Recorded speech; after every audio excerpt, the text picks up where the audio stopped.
Assalamualaikum warahmatullahi wabarakatuh. Perkenalkan, nama saya Nindya Dina Anum Damayanti dari Prodi Pendidikan Bahasa dan Sastra Indonesia, Fakultas Keguruan dan Ilmu Pendidikan, Universitas Muhammadiyah Purwokerto. Saya dan teman-teman akan mempresentasikan sebuah materi tentang pendidikan sebagai sebuah sistem dari mata kuliah pengantar pendidikan. Sebelumnya saya akan memperkenalkan anggota kelompok 6. Yang pertama, saya Nindya Dina Anum Damayanti dengan NIM 2001040073. Yang kedua, Intan Noklara dengan NIM 2001040081. Dan Muzayanatul Kirom 2001040084. Pengertian sistem dan pendidikan. Menurut definisi tradisional, sistem adalah seperangkat komponen atau unsur-unsur yang saling berinteraksi untuk mencapai tujuan tertentu. Sedangkan pendidikan pada hakikatnya merupakan interaksi komponen-komponen yang esensial dalam mencapai tujuan pendidikan, perpaduan antara keharmonisan dan keseimbangan, serta interaksi unsur esensial pendidikan pada tahap operasional sangat menentukan keberhasilan pendidikan. Macam-macam sistem. Menurut Jogianto pada tahun 1991, sistem terbagi menjadi, yang pertama, sistem abstrak dan sistem fisik. Sistem abstrak adalah sistem yang berupa gagasan-gagasan atau ide-ide suatu pemikiran yang tidak terlihat secara fisik. Contohnya ilmu ketuhanan atau suatu pemikiran tentang hubungan manusia dengan Tuhannya. Sedangkan sistem fisik adalah sistem yang terlihat bentuk fisiknya. Contohnya sistem dalam sebuah komputer. Yang kedua, sistem alamiah dan sistem buatan manusia. Sistem alamiah adalah sistem yang terjadi karena proses-proses yang terjadi di alam tanpa ada ikut campur tangan manusia. Contohnya seperti tata surya.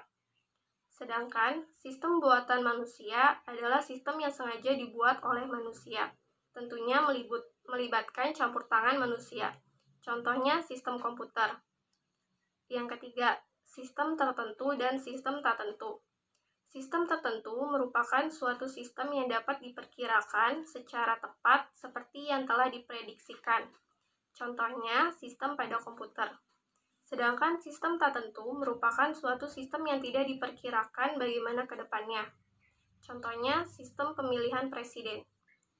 Dan yang keempat, sistem tertutup dan sistem terbuka.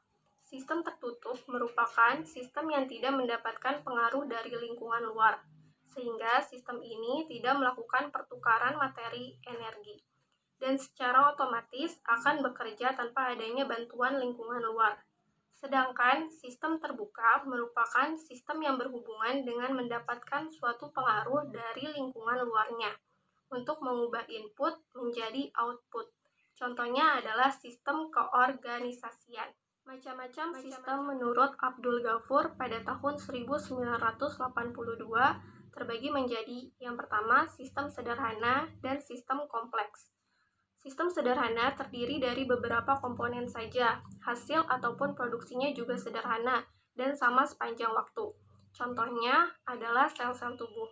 Sedangkan pada sistem kompleks terdiri dari banyak komponen yang saling berinteraksi dan bagian-bagiannya saling berhubungan satu sama lain. Contohnya pada otak manusia. Yang kedua, sistem hidup dan sistem mati. Sistem hidup contohnya adalah sel manusia dan sel tanaman. Sistem mati contohnya adalah sistem tata surya dan sistem komputer.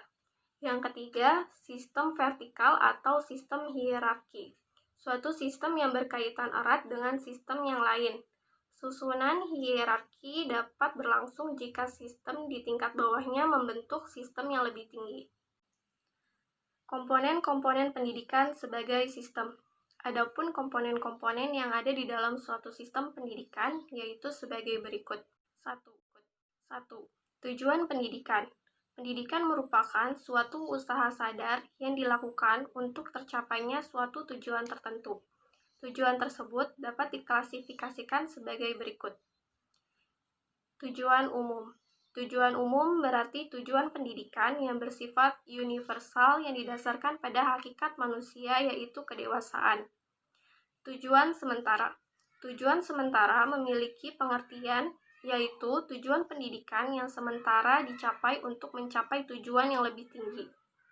Tujuan tak lengkap, tujuan yang berhubungan dengan suatu nilai kepribadian tertentu. Tujuan insidental, tujuan yang terjadi tanpa unsur kesengajaan atau kebetulan. Dan yang terakhir, tujuan intermedier, yaitu tujuan yang merupakan suatu alat untuk mencapai tujuan yang lebih lanjut. Pokok perumusan tujuan pendidikan dibagi menjadi 6, yang meliputi pertama, pendidikan untuk penyesuaian diri dalam kehidupan manusia. Yang kedua, pendidikan dapat mengembangkan kemampuan intelektual. Yang ketiga, yaitu pendidikan diarahkan untuk kematangan jiwa seseorang. Yang keempat, yaitu pendidikan untuk membentuk karakter atau watak yang baik. Yang kelima, yaitu pendidikan ditunjukkan agar suatu bangsa dapat berlangsung kehidupannya. Yang keenam, yang terakhir, yaitu pendidikan untuk suatu kemerdekaan bagi suatu negara. Yang selanjutnya adalah tujuan pendidikan. Secara hierarki, tujuan pendidikan ada 5. Yang pertama yaitu 1. Tujuan pendidikan nasional. Apa sih itu tujuan pendidikan nasional? Tujuan pendidikan nasional adalah tujuan yang memiliki fungsi untuk mengembangkan kemampuan dan membangun untuk seorang individu. Yang kedua yaitu tujuan institusional. Tujuan institusional yaitu tujuan sesuai dengan jenjang atau jenis pendidikan yang ditempuh. Nah, yang ketiga yaitu tujuan kulikuler. Tujuan kulikuler yaitu tujuan yang berhubungan dengan setiap bidang studi. Yang keempat, tujuan pengajaran khusus.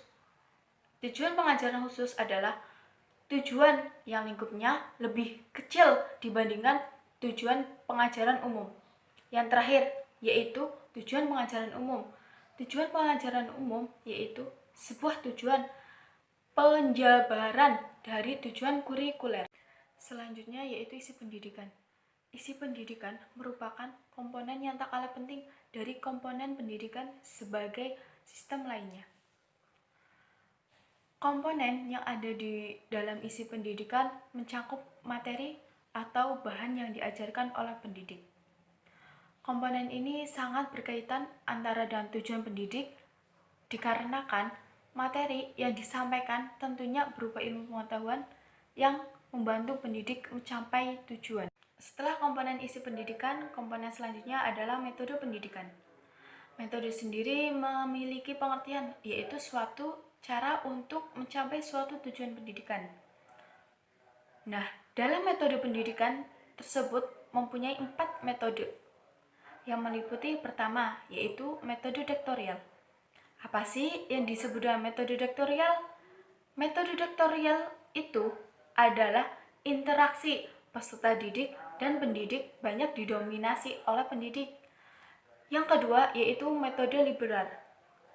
Lebih banyak memberikan kebebasan kepada para peserta didik, yang artinya pendidik itu lebih mengedepankan kebebasan para peserta didiknya untuk memberikan pendapatnya. Yang ketiga yaitu metode demokratis. Metode demokratis adalah kerjasama antara pendidik dan peserta didik dan bersifatnya interaktif. Yang terakhir yaitu metode sentimental atau persuasif.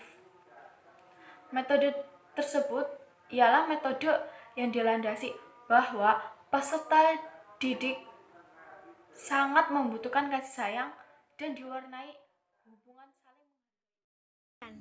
Alat pendidikan merupakan sesuatu yang digunakan untuk mencapai tujuan pendidikan tertentu, baik dalam bentuk situasi, kondisi, ataupun barang. Lingkungan pendidikan merupakan tempat berlangsungnya proses pendidikan. Nah, lingkungan pendidikan ini terbagi menjadi 3. 1. Lingkungan keluarga. 2. Lingkungan sekolah. Dan terakhir 3. Lingkungan sekitar. Peserta didik. Komponen ini sangat penting karena peserta didik adalah subjek utama keberhasilan suatu tujuan pendidikan. Nah, Pendidik ini dibagi menjadi 3, yaitu pendidikan dalam lingkungan keluarga, pendidikan dalam lingkungan sekolah, dan pendidikan dalam lingkungan masyarakat. Sekian presentasi kami, kurang lebihnya mohon maaf. Wabillahi taufiq wal hidayah. Wassalamualaikum warahmatullahi wabarakatuh.